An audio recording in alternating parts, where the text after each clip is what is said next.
What I understand is that the overwhelming focus of this information was on violence. Was what? Violence. It was sharing key terms around acts of violence, words. Bible, our gun purchases. I'm trying to understand here. These are legal purchases. These have nothing to do with terrorism. What were they up to? And have they even stopped? They were up to the thing they've been doing, frankly, through many aspects of the government, spying on the American people, in a lot of respects, suppressing the free speech of the American people. That's what this Biden administration has been doing for the last 3 years. It is lawless. It is not respectful of the privacy of the American people. It disrespects the Constitution. This is one element of it. Dagan, remember, this is the same administration that wanted to spy on the bank accounts of every American. They wanted to look at your transactions if you had transactions in the aggregate over $600. That's the Biden administration that wanted to do that. That's the Treasury Department that wanted to do that. I don't trust these people. They need to, frankly, their funding needs to be examined and scrutinized the same way we're going to scrutinize FISA and the intelligence community. Because you cannot have a government that is openly spying on the American people just because they decide that they want to view you as a threat today. That flies in the very face that the American Revolution was fought on. No doubt, and we played the clip there of Congresswoman Ann Wagner asking that question. And again, the witness is saying this is about violence. And she made the good point. The Bible? Violent? What this is really about is not violence. It's about targeting political opponents of Joe Biden. And if you can target those political opponents using the state, that's massive power. So after this hearing, Congressman, what's the next steps? How do we curtail and snuff out this use and abuse of power against conservatives and their transactions? Well, look, I would actually communicate to the Speaker and to the other members of Congress. There's this funding deadline that's coming up March 1st, a secondary one on March 8th. We should be doing everything in these appropriation packages to tie the money on these agencies if they have been spying on the American people. This is outrageous. And this is not politics. I think overall the American people need to understand we can have political disagreements. We could support different people for president and for U.S. Senate governors, etc. But the government cannot be wielded as a tool against political opponents. Once it does that, there is a lack of respect for our institutions, and it destroys the very pillars of the greatest country man has ever known. We cannot tolerate that. That should be not a bipartisan thing. That should be a nonpartisan position of every member of Congress up here on Capitol Hill. And violates the guaranteed individual freedoms that make us so unique as a republic laid out in the Bill of Rights. So Alejandro Mayorkas racking up all the titles. Worst Homeland Security Director of all time and second worst ever cabinet member. Well, second ever cabinet member to be impeached. We're going to call him the wote worst of all time.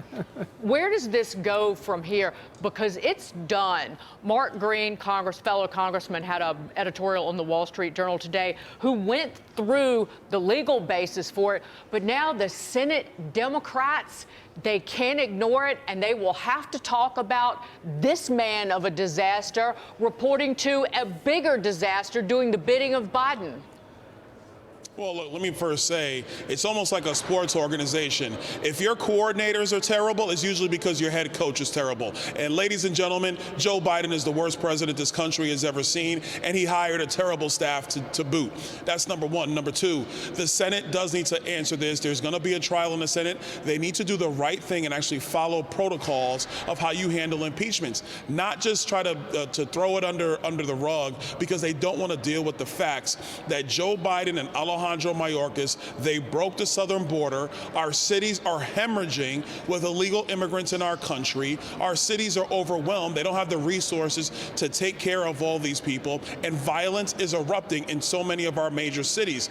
Nobody should be tolerating this. That's why he deserved to be fired, and the Senate needs to do the right thing and follow through and not play politics. So, Congressman, this all revolves around his lack of willingness to secure the border, not follow American law.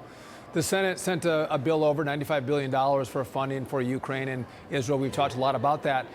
What's the strategy in the House? Are you going to repackage a funding bill on those issues attached with H.R. 2, which is your strong border security bill? Or what are you guys going to do in response to that Senate bill and border security? Well, those are discussions happening right now on the Hill. The first thing I will tell you, that $95 billion bill that the Senate wants us to vote for, it's not going to happen in the House.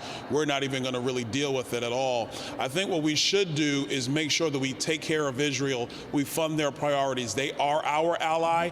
They were attacked on October 7th. We should stand behind them 100% and demonstrate to the world that we will always stand with Israel. That's number one. Number two, we definitely have to be focused on border security. Whether it's Ukraine or the federal government itself, the message has to be loud and clear that if Joe Biden wants money from the House demands that the southern border is secured. It's that simple.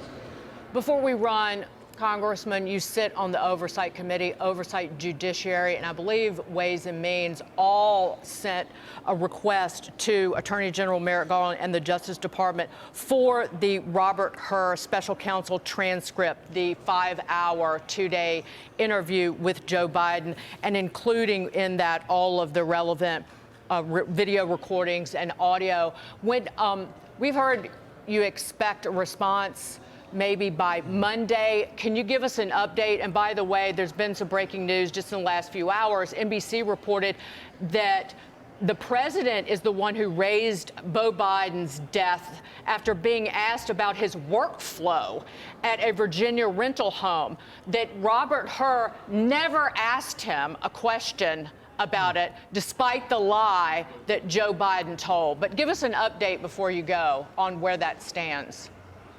Well, we've requested that from the Attorney General's office, and we expect to get it. Look, with this situation here, the Oversight Committee has a responsibility to hold the executive branch accountable at all times, especially considering this criminal probe into Joe Biden's handling of classified material from before he was president.